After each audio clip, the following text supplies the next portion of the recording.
Everyone, welcome back to my channel, and this week I'm going to be exploring a little bit more on Notebook LM and having a look at the functionalities if I upload different sources. So if you're interested in finding out a little bit more about Notebook LM, then please keep on watching. Okay, so Notebook LM is not available in all countries, so I'm back in Hong Kong and I've turned my VPN on so I can have access. It's all free at the moment. It was an experimental version last week, but I noticed that the experimental tag has actually come off. So I wanted to show you how I actually analyze different articles from the web.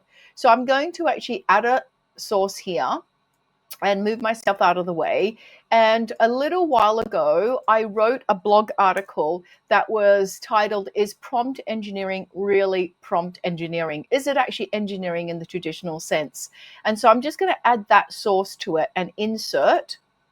And it's already helped me to give me a summary of the blog article. And you can see that the summary tells me that the article talks about how prompt engineering is not a rigid scientific process, but it's an artful craft akin to rhetoric and relying on the iterative refinement of language to elicit desired responses from AI tools. And it's about communication. And then I talk about a framework called ideas based on the 5 canons of rhetoric. So there's some suggested questions here. What are the 5 canons of rhetoric?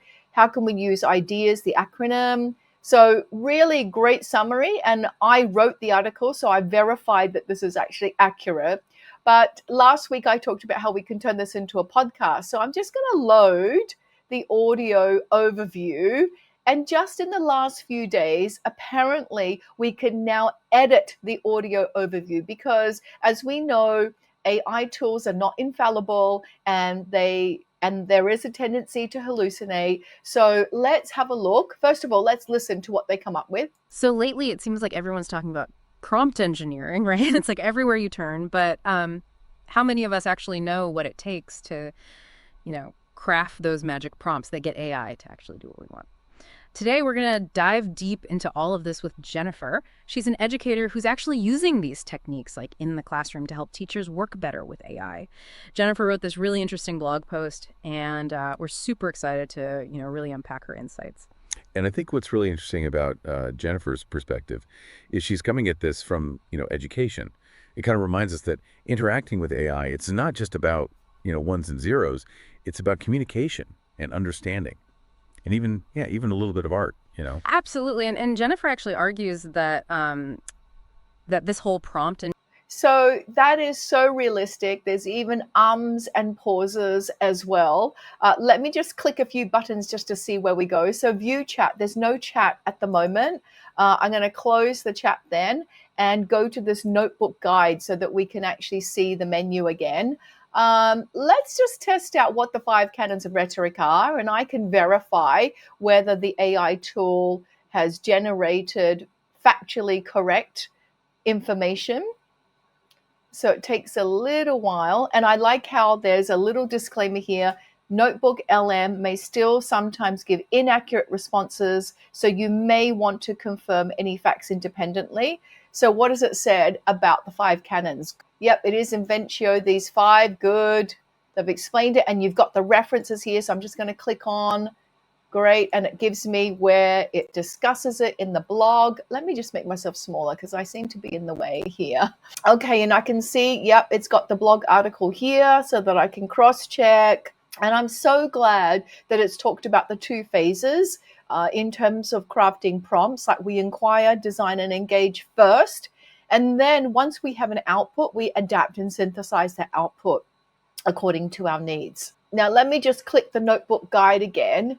I know that eventually we'll be able to start changing the audio overview and the script. I don't have that option at the moment, but I saw that that is the next functionality coming, that we'll be able to change this, because if there are inaccuracies in the podcast at the moment, I can't change it, or I can't see where to change it. So if I go back to view chat, I want to actually add this as a note. So I'm going to save this here, save to note. And then I've got my 5 canons of rhetoric and their relation to design thinking in AI prompt engineering. Now, it's used AI prompt engineering. I would probably like to edit that and call it crafting prompts, because in the blog article, I actually discuss how we shouldn't actually be calling it prompt engineering because it's a little bit misleading. It's got 10 citations here. And I think in the future, more and more, I'm going to start using this to distill information from a whole collection of different websites. And I think it will really help my research. Okay, so thank you so much for joining me this week. I've really enjoyed playing around with Notebook LM these couple of weeks, and I'm sure that I'm going to be finding more uses for this, and it's really going to be quite a powerful tool for me to distill information and to file them away, because at the moment I'm using a lot of large language models on Poe and there's no filing system. It's just this huge history which you have to try and scroll up, and you can't organize the information in any way. So I like how Notebook LM offers us this opportunity to be able to put our information into folders and organize it. So once again, thank you so much for joining me this week, and I hope to see you next time.